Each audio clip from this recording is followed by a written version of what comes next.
Good morning. It's Wednesday, I think, June 12th, I think. And the plan today, I don't state of plans too well, but the plan today is go back to Clear Lake, no,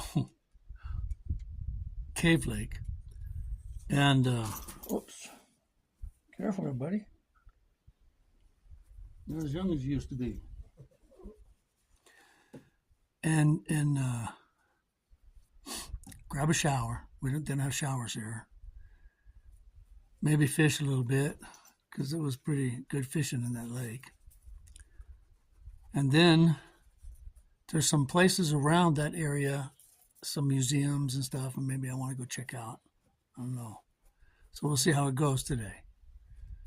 You have a great day.